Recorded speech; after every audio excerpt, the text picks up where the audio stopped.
I've been doing DoorDash for about 2 years now, mostly late night shifts, because the pay tends to be better and there's less traffic. I live in Florida, and while there's always weird stuff going on, this one night really stuck with me and honestly changed how I work.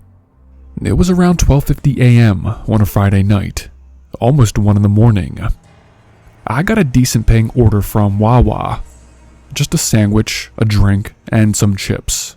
Not big, but the tip was generous, and it was a quick drop-off. I pull up to the address, and right away, something felt off. The place wasn't a normal home. It was this large, older building that looked like a weird mashup between a duplex and a motel. Single-story homes are the norm around here, but this thing had 2 outside staircases on either end, like a small apartment complex that had been converted into one house. The first order said, "Leave at the door." The lights were off, no movement, nothing suspicious. I left the bag, took a photo for confirmation, marked it complete, and drove off. I was maybe a block away when I got another ping. Taco Bell. And right away, I noticed the address. It was the same one I had just left. Well, that alone made my stomach drop a little. I double-checked. Same number, same street, same odd building. This one had specific instructions though. Hand it to me. And a note that said, "Come upstairs." The Taco Bell order was even smaller than the Wawa one. A soft taco and a drink. It made no sense why someone would order from 2 separate restaurants 30 feet apart, pay double fees and tips, all within 10 minutes of each other. But still, I accepted it. I don't know why. Maybe I figured it was just a weird craving, or maybe someone was high and couldn't decide. I pick up the Taco Bell and head back to the building. This time, all the lights are on. Every window I can see into is lit up, but the curtains are drawn tightly. I could still make out the glow though. Before, it had been completely dark. The note said, "Come upstairs." So I parked and walked up the staircase on the left side of the house. I did not hear anything. No voices, no TV, nothing. But as I reached the top, I could clearly see into the window next to the door. The TV was on, but muted. Some late-night talk show, or maybe a movie. There was a single candle burning on a coffee table. A phone was buzzing on the end table, clearly getting my texts, but no one came to the door. I stood there for maybe 20 seconds, holding the bag. No footsteps, no voice saying, "Coming," nothing. I sent a final, "I'm here" text, and saw the phone buzz again. That's when something shifted in me. You know when your gut just knows something's off? That primal kind of instinct? I set the food down next to the door, snapped a photo for proof, and turned to head back down. I did not want to be up there any longer. As soon as I started walking down the steps, fast, mind you, I suddenly heard a male voice from inside say, "Hurry up, she's leaving." I did not think. I just bolted. I slid down the last few steps, practically jumped the last 3, and sprinted to my car. I locked the doors instantly and went to start the engine, but because of how I parked, I had to do a weird 3-point turn to back out. The lot was small, and there were overgrown trees on both sides. I couldn't just peel out straight. As I was shifting into reverse, I looked up. There were these 2 figures standing in the upstairs window now. Big guys, just standing there, looking down at my car. One of them had their hand on the curtain, slightly pulled back. No movement, no expression, just watching me. Then I noticed something else. The downstairs door, which had been shut earlier, was wide open. That's when the adrenaline really hit. I floored it, yanked the wheel, and did not care if I scraped a tree. I just wanted to be gone. Once I got a few blocks away, I pulled into a gas station lot and called DoorDash support. I told them exactly what happened, word for word. To their credit, they were actually helpful. The woman on the phone said she was going to mark the location as unsafe and escalate it to the safety team. She sounded shaken just hearing about it. I never heard any follow-up, but I never delivered to that place again. I always carry, and that night I was strapped. But if those guys had guns too, and considering how calm and premeditated it all felt, they probably did, I would have been outnumbered and boxed in on that upstairs porch. I don't DoorDash past midnight anymore, not unless I really need the cash. I've had strange deliveries before, but this one felt planned, like they were trying to lure me into something, and I messed up their timing by leaving too fast. Trust your gut, that's all I can say.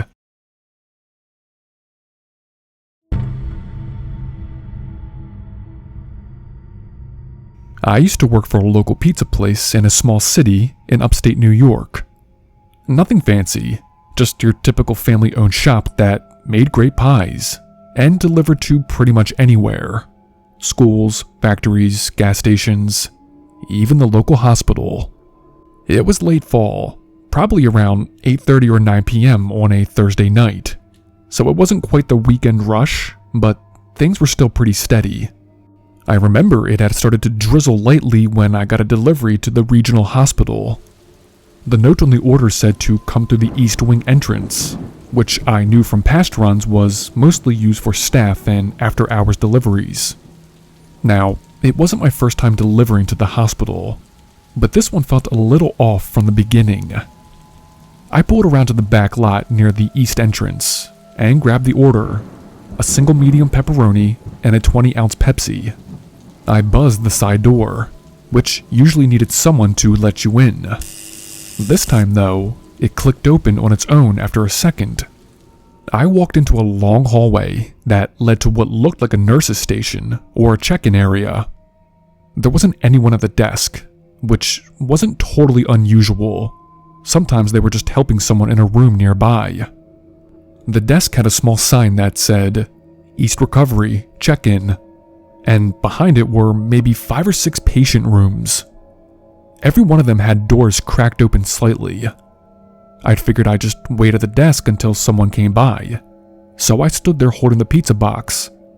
I checked my phone, scrolled through a few apps, and just waited. Maybe 2 or 3 minutes went by. That's when I heard it. From the room directly to my right, maybe 10 feet away, I heard a man's voice, faint, raspy, and completely drained of energy. He said, "I just want to go home." Well, I froze. The way he said it didn't sound angry or dramatic. It just sounded sad, defeated almost. I turned toward the door and looked inside. There was a man lying in the bed, maybe late 60s, early 70s, pale skin, tubes coming out of his nose and arms. His hospital gown was half pulled up over his chest, and there was a faint lamp casting a soft yellow light next to him. The room otherwise was dim. He was just staring at me, not blinking, not moving, just holding this intense eye contact.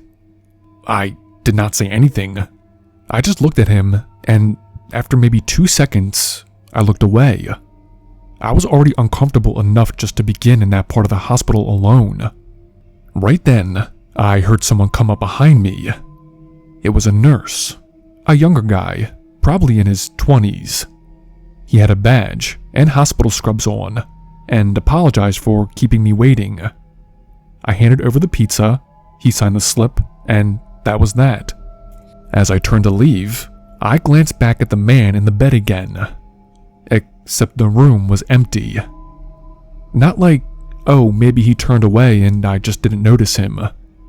I mean, the bed was completely empty. The lamp was off. The blankets were perfectly folded and tucked in. No machines, no tubes, no signs that anyone had been in there recently. It looked like it hadn't been used at all. Like like it was waiting for its next patient. I stopped walking and stood there for a second. Then I turned back toward the nurse and asked, "Hey, did someone just get moved out of that room?" He looked at me confused and asked, "Which room?" I gestured toward it, and he said, "No, that room's been unoccupied since Monday. It's being prepped for the new patient, but it's empty right now." I did not argue, just nodded like I understood, and made my way back toward the exit. But here's the part that keeps me up. I wanted to make sure I wasn't crazy. I walked a little past the desk before turning back, and pretended like I was confused about where the exit was. I slowly retraced my steps, and glanced into each room as I passed. Every single one of them was empty. No patients, no lamps, no machines humming or beeping. Just 5 or 6 clean, unused recovery rooms. And yet, I know what I saw. I know what I heard. There was a man in that bed. I saw the lines in his face. I saw his eyes.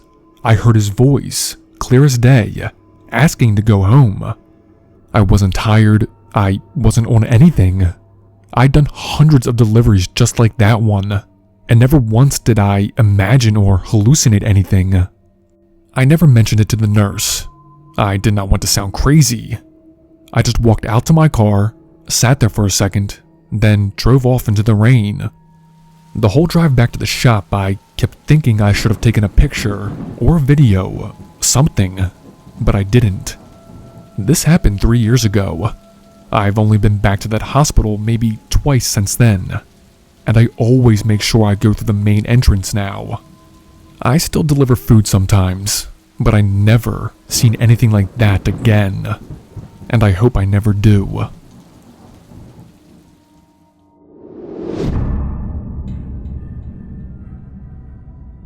About 12 years ago, I was working at a pizza shop in a suburb just outside of Baton Rouge. It wasn't a bad job overall. I was in my early 20s, and the money was decent for someone without a degree. We had our regulars, our usual delivery spots, and a few areas that we all hated. One of those places was a sketchy motel just off the highway, tucked behind an industrial complex. The kind of place where the parking lot always looked half abandoned, except for the occasional idling semi or broken down car.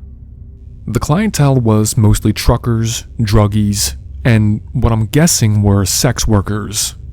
Nobody ever tipped. At the time, there was a suspected serial killer operating in that area.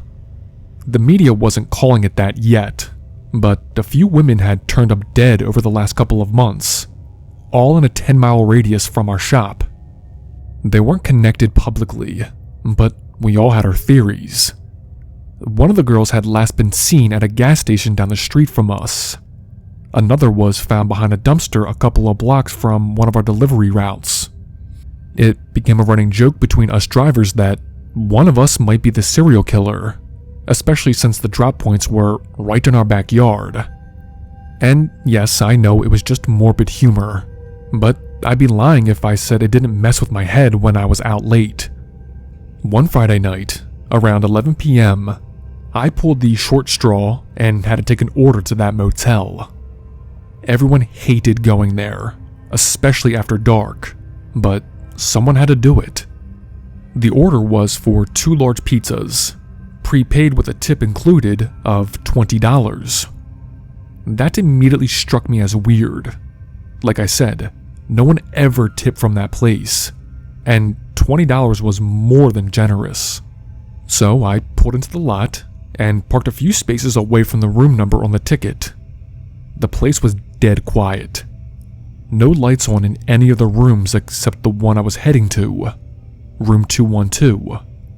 The door was open about 6 inches when I got there. I stood there for a second, just listening. I did not hear a TV on, nobody talking. It was just dead quiet.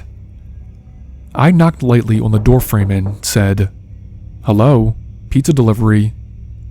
There was no answer, but I could see someone sitting in a chair through the opening. I pushed the door open just a bit more. That's when I saw her. A middle-aged woman, naked, tied to a wooden chair. Her arms and legs were bound with what looked like electrical cords. She had a blindfold over her eyes and something stuffed in her mouth. Her hair was a mess. She wasn't moving much, but when I stepped inside the room, she turned her head toward me and nodded, like she was expecting me. I just froze. Every part of my brain screamed, "Get out," but I couldn't stop staring. She wasn't panicking, wasn't crying or trying to get free. She just waited. Then she turned her head slightly and nodded toward the nightstand. There was a note and a folded up $20 bill on top of it. I walked over cautiously, still scanning the room for anyone else. There was no sign of another person, no movement, just that weird stillness. The note read, "Hi there, it's our 20th anniversary, and this was my fantasy. Please feel free to look, but do not touch. Keep the change. P.S. My husband is hiding and watching, so don't try anything." That was it. I stared at those words for way too long, trying to figure out if it was real or some elaborate setup. I looked around the room again. There was an old TV in the corner, turned off. No closet, just a tiny bathroom with the door half shut. There were no signs of anyone watching, but I wasn't about to test that part of the message. I set the pizzas on the bed and grabbed the $20 bill. I did not say a word, just backed out of the room slowly and shut the door behind me. I half expected someone to jump out from behind the corner as I walked back to my car, but nothing happened. The whole lot was still empty. I got in, locked the doors, and drove straight back to the shop. When I told the other guys what had happened, they did not believe me at first. But when I showed them the note, they all went dead quiet. No one laughed. No one said a thing. We did not report it. Maybe we should have, but at the time it felt like one of those things you don't want to get pulled into. I just told the manager I wasn't delivering to that motel anymore, and he didn't argue. That night stuck with me. It still does. Weirdly enough, there wasn't a murder reported at that motel afterward, and the woman I saw never turned up in the news. For all I know, it really was just a twisted roleplay between two freaky people. But the vibe in that room, the stillness, the silence, it didn't feel staged. It felt like something could have gone very wrong if I made the wrong move. And that tip, I never spent the 20. I kept it folded in my glove box for years. Just a reminder to trust my gut.